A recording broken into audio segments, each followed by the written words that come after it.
Hello there, my name is Eyo Keme and this is the CIA Corner. Like you know, in CIA we bring to you in-depth analysis as it keeps unfolding on our newspaper headlines. Now we'll be addressing yet again the NLC and TUC strike. Now it will also interest us to know that since 1945 that the issue of strike first broke out in our dearest nation, Nigeria, it has become a norm. I'll put it that way. It has become a normal routine that for your voice to be heard, you have to embark on strike. And two things are like involved in our dearest nation. Either you go on strike or you go on protest. Just like I said, we'll be addressing the issue of NLC with our federal government and TUC that are currently embarking on a strike. Don't go anywhere and I'll bring you details of this story after the break.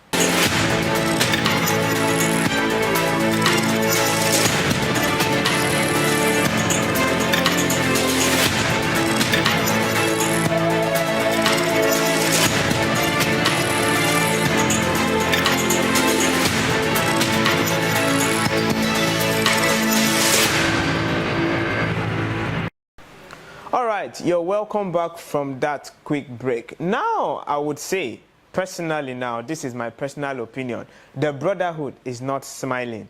Our dear native land is not smiling, just like what the lines of our old new national anthem is saying. At this point, I would not say that the brotherhood in regards to our NLC, that is our Organized Labor Congress, and the TUC, the Trade Union Congress, at this point, I don't think the brotherhood is smiling. And I don't think they are actually hailing Nigeria, because they are, just like it was announced today, they have embarked on an indefinite strike. Although these warnings had already come like 2 weeks ago where they made protests and pressing home their demands in regards to federal government increment of their minimum wage. Some persons will call it living wage. All right, now it's also interesting to know that as of yesterday when this announcement was made, federal government hurriedly called on NLC and TUC in a closed-door meeting, having to plead with them and telling them, see, please, let's not embark on this strike. But it will also interest you to know that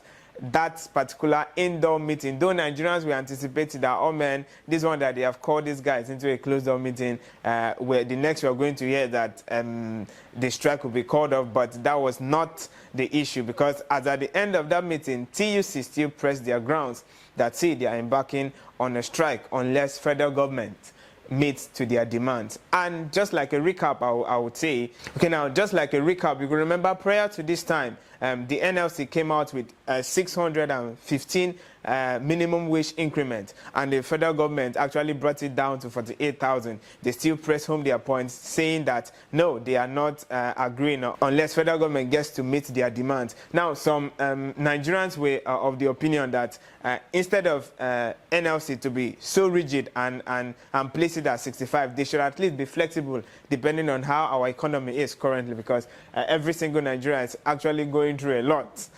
We must confess, we're actually going through a lot. So NLC, in their kind heart, actually brought down the price from over 600,000 plus to a minimum of 400,000 plus. And yet the federal government brought theirs to 60,000, and this resulted to the current strike we're having. Although some warnings came earlier than this, that okay, if we don't get it at 400 and something thousand, we will embark on strike. But federal government never healed to that demand until yesterday, Sunday, the 2nd of June, where NLC and TUC finally gave a strict warning that all tools will be laid down, and unless federal government gets to meet their demands. Now it is quite funny because our federal government, it looks as if our federal government gets to wait, okay, until when the tension becomes too high. That's when they call for a closed-door meeting. Why don't our federal government get to address issues early before it gets to the issue of embarking on strike or protest, as the case may be? But no, they'll rather wait, let's say, 90 minutes to the end of the march.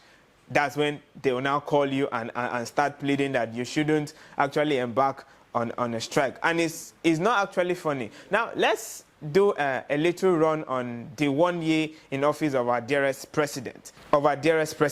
Now, this present government have made promises. Now, casting our minds back to the days of elections, some Nigerians were of the opinion that if we give the APC presidential candidate in person of Bola Ahmed Tinubu, that is currently the president of our dearest nation, Nigeria, if we give our president a chance to rule, so that the issue of strike will not be heard. That was one of the confidence that the presidential candidate of All Progressive Party that is currently running as a president gave. So a lot of promises have come from this government. Now let's cast our minds back. In just a few months ago, the federal government promised us that before their 1 year, before the end of their 1 year in office, that they will make provisions for CNG buses. Where are the CNG buses now? They also told us that there will be some level of, should I call it, just like they placed it, the Minister of Information told Nigerians that the federal government is actually launching a tracker that will actually be placed on every single minister, and Nigerians will be able to give a scorecards of performance of every of our representatives. Now, the big question is, where is the CNG buses that this present administration actually promised Nigerians? Where are those trackers? So a lot of promises have literally not seen the light of day in this particular government. So at this point, we would say it is very, very okay for NLC to actually go on strike, pressing home their demands. Though some persons would say they are not government workers. So just like we were opportune to talk to most Nigerians on the streets, and one of the persons said NLC should actually go on strike for things that will affect, at the end of the day, affect every single Nigerian, even those that are not workers. But for the workforce of Nigeria, as long as money is being circulated to the workforce of Nigeria, it goes round and covers every aspect of the economy. So at this point, it will interest you to know that NLC and TUC are currently embarking on strike. They are on it already, as at today being the third day in the month of June 2024.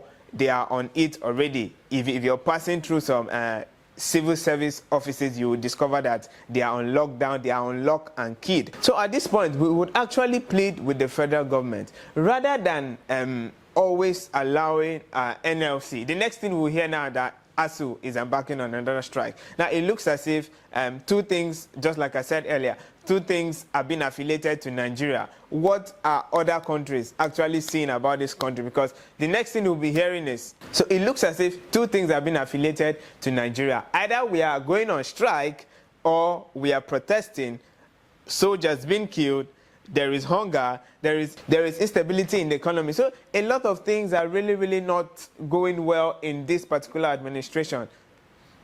One who actually asks, was this government actually ready to rule, or they just wanted a position? Please, we're pleading with the federal government to look into strike.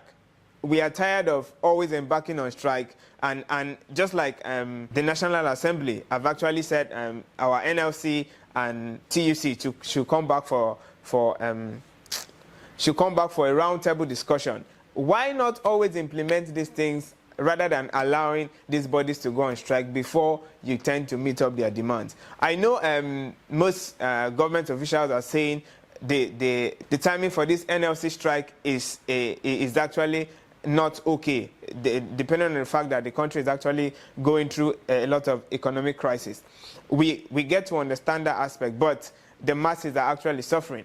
Our workforce needs their pay. As long as we are workforce of the nation, they all need their pay at some point or the other. Let's not forget that for the fact that NLCs, they're placing it at the 400K, the federal government should at least beat it down to 100,000. That is our candid opinion, because it's really, really not telling good on the nation that each time we're hearing that our workforce is currently embarking on strike. And please, please, please, we're playing with the federal government to at least meet up to the promises they made, especially their manifestos they made during the campaigns for elections. All right, now this is where we'll be drawing our curtains in regards to our NLC and TUC. Just like my colleague will always call them the husband and wives, they are always battling and always on a round table discussion. All right, now you all can be part of this show. Do well to follow us up on all our social media handles. And if you're yet to subscribe, please subscribe so that each time we bring you videos just like this one we've shared with you today, you will be updated. My name is Eyo Okeme and I've been your co-host for today. This has been the CIA Corner here on TAF TV. Do well to take care of yourself.